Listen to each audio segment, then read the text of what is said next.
Alright guys, I'm going to show you how to set your gain. You go on your radio, you press audio, and your high pass filter, you want that just regular. I put my low pass filter at 50 hertz.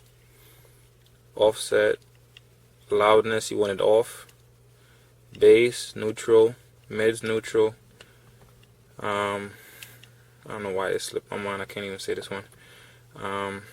Yeah, that neutral. Balance, neutral, and fader. I want my fader to be in the rear.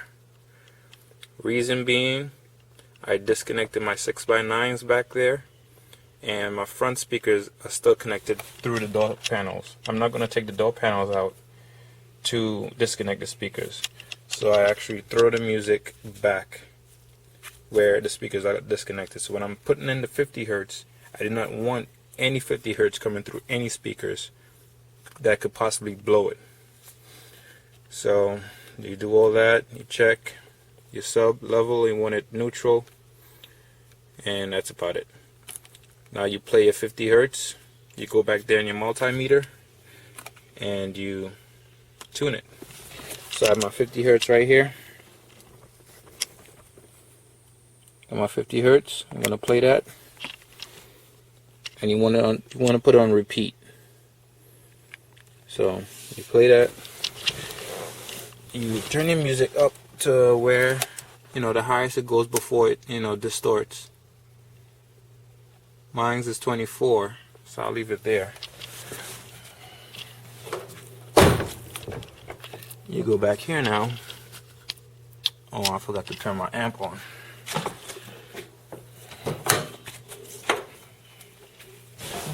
Got a little switch down here.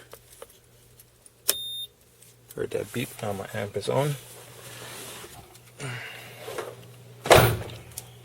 If you have a second amp, you want to disconnect that so nothing goes through those speakers. See, my amp is on. Make sure my light is on. Here it is. And I bridged it, so I'm going to show you exactly what I'm looking for.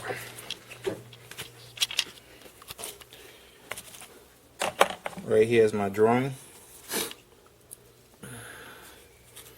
See, P multiplied by R.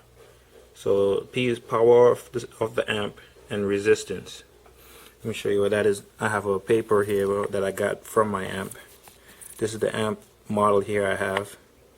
And 2000 watts by 2, or 200 watts by 2, or 2000 watts by 2. I am going to use the lowest out of 2, and I'm going to use 200. So 200 by 2 is 400. See, 200 by 2 equals 400. So the square root of 400 is 20. This is what I'll be looking for in my multimeter. So let's go back there and get that on the multimeter. Make sure this thing didn't go somewhere else, which it did. I didn't have it on repeat, but I'm gonna play with it like that anyway. Put my multimeter on, and you turn your gain all the way down. You turn high pass filter all the way down, your bass booster all the way off, and now you start turning on. You have to turn your low pass filter all the way up, and then you start turning the gain up till you see your mark, which mine is 20. Go back down. Wait, hold on. I will do close to 20, which is like 19.8 or something like that. Oh, went over.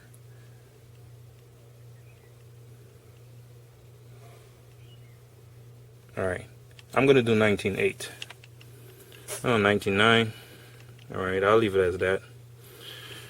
And now I have, the song just changed. Now I have my amp tuned to 20.5. No, yeah, actually I put 19.9. So I'm gonna see these bad boys today. I haven't turned them on yet. I haven't hooked them up yet because it's hooked up to my multimeter. So this is the wire that you're supposed to put to your speakers. See, it's bridged over here. I ran it over, and I'm going to hook that up soon. Take it out from here and hook it up to the speakers. Then play it and hear how it sounds. See y'all then. Oh, and I forgot to tell y'all. This wire right here goes to my equalizer. So it comes from your main head unit up there. You know, it comes down the door panel and goes to your EQ. And then your EQ comes out, you know, with the sub output to go into the input of the amp. You want to take this, the one that comes from your head unit, take it out of your equalizer, put it straight to your amp, because you don't want nothing interfering with the signal, the 50 hertz signal. And then when you finish tuning your box, you pull it back out, you plug everything back normally as you had it, and play it. Then you could tune your filters and whatnot however you like it. You're just trying not to blow your amp. That's all. Your amp just has to be tuned so you don't go over the max of the amp and put it in protect mode. That's possibly what you're doing.